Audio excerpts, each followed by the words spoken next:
15 अगस्त 1947 को देश आजाद हुआ। इस आजाद भारत में उत्तर प्रदेश का नाम यूनाइटेड प्रोविंस यानी संयुक्त प्रांत था। जैसे ही देश ने आजादी की पहली सुबह देखी, संयुक्त प्रांत इस आजाद हवा में खुशियां मनाने के लिए निकल पड़ा।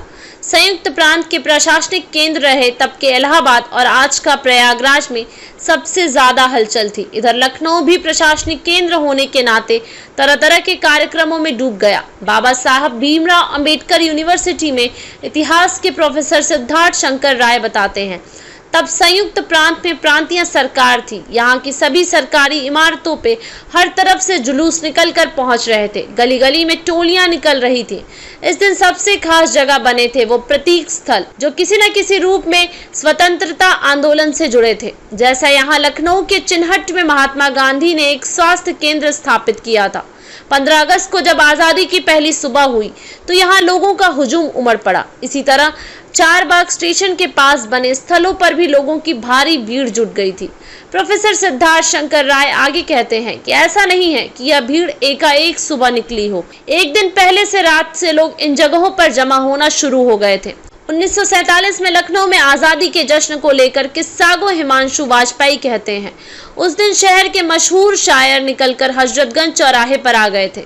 इसमें मजाज लखनवी और अली सरदार जाफरी जैसे शायर शामिल थे। चौराहे पर खड़े होकर मजाज लखनवी झूम झूम कर पढ़ने लगे बोल, अरे ओ धरती बोल, राज सिंहासन डावाडोल। इसी तरह अमीनाबाद में लोग इकट्ठा हो गए। यहाँ तब कांग्रेस का दफ्तर भी हुआ करता था। वहीं झंडे वाले पार्क में लोग आ गए। इसके अलावा पूरे शहर में लोग निकलकर आजादी का जश्न मना रहे थे। इलाहाबाद सरकारी भवनों पर भारत का झंडा और जश्न। प्रोफेसर सिद्धार्थ शंकर राय बताते हैं, इलाहाबाद तब अंग्रेजों के लिए एक महत्वपूर्ण जगह थी। एक समय ऐसा भी था जब अंग्रेजों ने इसे संयुक्त प्रांत राजधानी भी बनाया था। ऐसे में सरकारी कामकाज से जुड़ी कई महत्वपूर्ण इमारतें इलाहाबाद में थी। इसमें एडिशनल जर्नल का ऑफिस, हाई कोर्ट जैसी इमारतें शामिल थी, इसलिए यहाँ पर ज्यादा उत्सव मनाया गया। जिला मुख्यालय पर जितनी सरकारी इमारतें थी वहीं हजारों की संख्या में लोग जुट गए थे। इन इमारतों पर भारत का तिरंगा झंडा फहराया गया। हजारों लोग आजादी की सुबह शिव के जलाभिषेक के लिए निकल पड़े। डोमिनिक लैपियर और लैरी कॉलिंस अपनी किताब फ्रीडम एट मिडनाइट में 15 अगस्त 1947 को बनारस की सुबह का सुंदर विवरण देते हैं। किताब में लिखते हैं, पंडित भवानी शंकर ऐसे इंसान थे जो इस शहर में सबसे पहले उठा करते थे।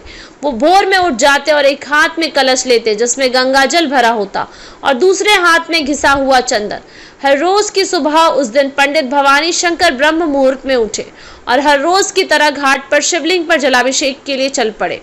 लेखक आगे बताते हैं, बनारस में 15 अगस्त 1947 को जैसे ही सूरज की पहली किरण निकली, हर घर से हजारों लोग एक साथ भगवान शिव के जलाभिषेक के लिए निकल पड़े।